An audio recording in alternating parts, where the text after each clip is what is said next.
just before we start the video, this video is more about my experience with the light rather than showing its features and settings and how it works. So if you're more interested in that, you could just check out my unboxing video with the little circle appearing right above there.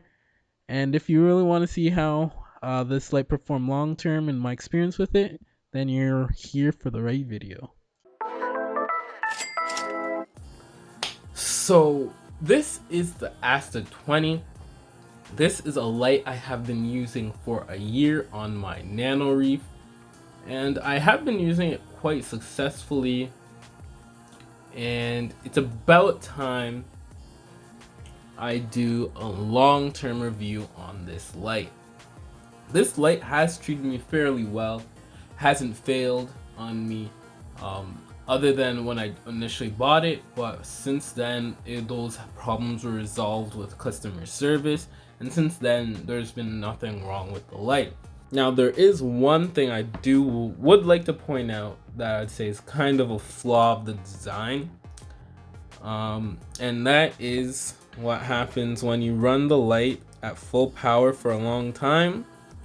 The inside plastic kind of browns. High powered light and plastic don't mix well, and it was kind of a bad idea for them to use plastic on the inside where there is high powered LEDs. And as you can see, it's all brown on this side and less brown but still decolored.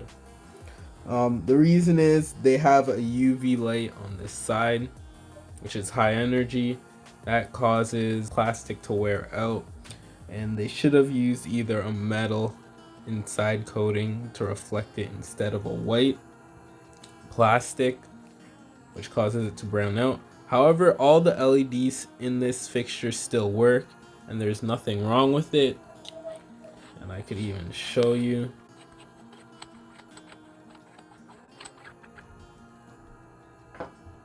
So this plastic right here is just completely decolored, but other than that, the light still works as it should.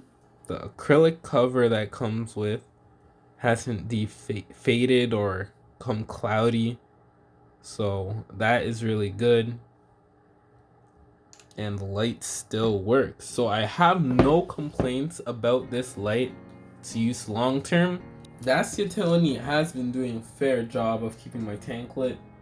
I have been actually growing SPS, provided that it is a bird's nest and Montipora in there, which bird's nest and Montipora generally don't require super high light compared to other SPS. So in terms of the guidance for what type of tank you should use this on, I'd say a 5-gallon cube, and I use no optic. It also comes with a 60-degree optic, so you could use it on smaller tanks really well if you want to grow those more light demanding corals. However, even with the 120 degree optic and a 5-gallon tank, I was able to keep everything from easy SPS such as bird's nest and Monty's, like I said, LPS including torches and hammers, and everything in between. The only thing I haven't kept is acros, and that's more because of stability issues on my part rather than the light.